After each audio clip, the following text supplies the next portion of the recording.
Hi, എല്ലാവർക്കും നമസ്തേ. ഞാൻ സിന്ധു സതീശൻ. നമ്മുടെ ഭാരതത്തിൽ ജാതീയ വ്യവസ്ഥയിൽ എന്നും ബലിയാടാകുന്നത് ഹൈന്ദവ സമൂഹമാണ്. ഹിന്ദുക്കൾക്കിടയിലെ ജാതീയതയുണ്ട്, അതിൽ ഒരു തർക്കവുമില്ല. ഈ ഹിന്ദുക്കൾക്കിടയിൽ തന്നെ ഹൈന്ദവ സമൂഹത്തിൽ തന്നെ ജാതീയത കൊടുമ്പിരി കൊള്ളുന്ന അതിരൂക്ഷമായ ഒരു കാലഘട്ടമുണ്ടായിരുന്നു. ഇന്നും ജാതീയതയുടെ പേരിൽ സമൂഹത്തിൽ തരംതിരിവ് കാണിക്കുകയും അരാജകത്വം സൃഷ്ടിക്കുകയും ചെയ്യുന്നുണ്ട്. അതൊരു യാഥാർത്ഥ്യമാണ്. ഈ ജാതീയത നമ്മുടെ സമൂഹത്തിൽ നിന്നും വേരോടെ പിഴുതെറിയണമെന്നും സമൂഹത്തിൽ എല്ലാവരും സമന്മാരാകണമെന്നും പല ആൾക്കാരും പല രീതിയിൽ ആഹ്വാനം ചെയ്യാറുണ്ട്. എന്നാൽ പലതും മറന്നുപോയ കാര്യങ്ങൾ ഇപ്പോൾ ജാതിയുടെ വാലിൽ തൂങ്ങി നിറത്തിന്റെ അപകർഷത പുറന്തള്ളി കുറെ ആൾക്കാർ രംഗത്തേക്ക് വന്നിട്ടുണ്ട്.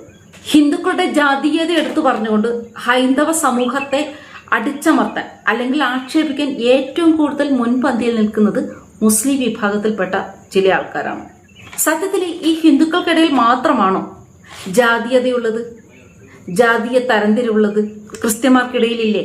മുസ്ലിങ്ങൾക്കിടയിലില്ലേ? മുസ്ലിം എന്നത് ഒറ്റൊരു മതമാണോ? അവർക്കിടയിൽ ഗോത്രങ്ങളുടെ തരംതിരിവുകളില്ലേ?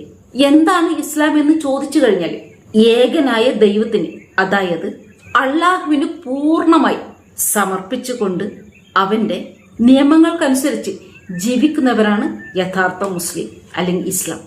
നമ്മുടെ ഭാരതത്തിൽ, നമ്മുടെ ഇന്ത്യയിൽ ഹൈന്ദവരുടെ ജാതീയതയെ തരംതിരിച്ചുകൊണ്ട് അർഹമായ ആൾക്കാർക്ക് ആനുകൂല്യങ്ങൾ കൊടുക്കാറുണ്ട്, സംവരണാനുകൂല്യങ്ങൾ കൊടുക്കാറുണ്ട്. എന്നാൽ അതേപോലെ തന്നെ അല്ലെങ്കിൽ അതിനേക്കാൾ കൂടുതൽ സംവരണം വാങ്ങിയെടുക്കുന്ന ഒരു മതവിഭാഗമാണ് ഇസ്ലാമിസ്റ്റുകൾ. നമുക്ക് നമ്മുടെ കേരളത്തിലെ കാര്യങ്ങൾ എടുത്തു നോക്കിയാൽ തന്നെ കേരളത്തിൽ മുസ്ലിം സംവരണം ഏകദേശം 6% മുതൽ 12% വരെയാണ്. 1936 തിരുവിതാംകൂർ കൊച്ചിയിലാണ് മതാടിസ്ഥാനത്തിൽ സംവരണം ആദ്യമായി നിലവിൽ വരുന്നത്. 1956 കേരളം രൂപീകരിച്ച ശേഷം ഈ സംവരണം 50% അതിൽ OBC 40%.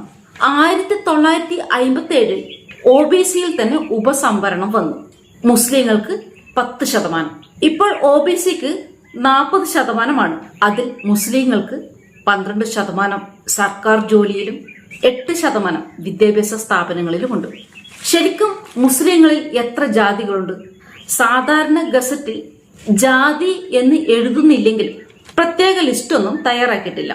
പകരം മാപ്പിള എന്നും പിന്നെ മറ്റു മുസ്ലിങ്ങൾ എന്ന രീതിയിലാണ് എല്ലാ വിഭാഗത്തിലും പെട്ട മുസ്ലിങ്ങളെ രേഖപ്പെടുത്തിയിരിക്കുന്നത്. ശരിക്കും നമ്മുടെ ഭാരതത്തിൽ ഏകദേശം 29ഓളം മുസ്ലിം വിഭാഗങ്ങളുണ്ട്.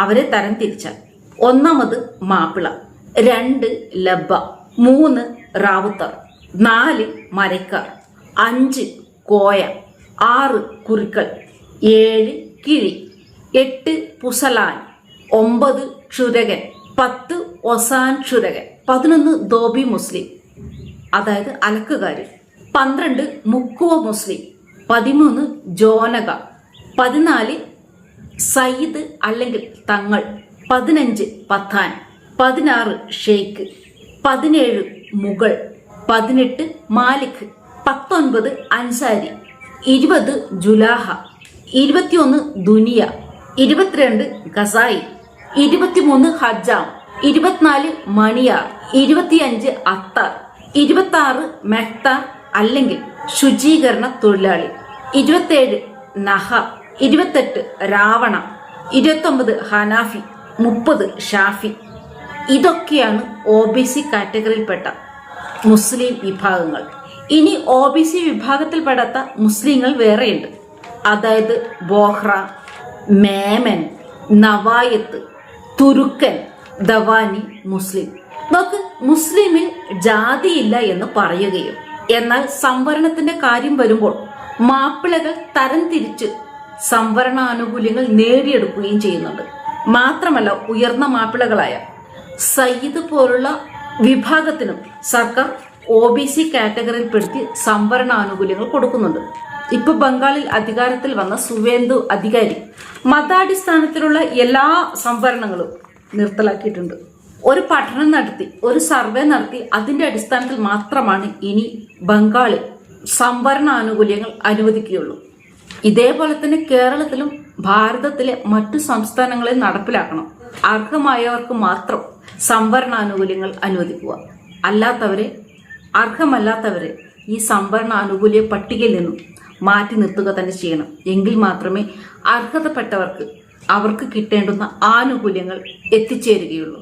മറ്റൊരു നല്ലൊരു വീഡിയോ മറ്റുടൻ വരുന്നതിൽ എല്ലാവർക്കും ജയ് ഹിന്ദ്.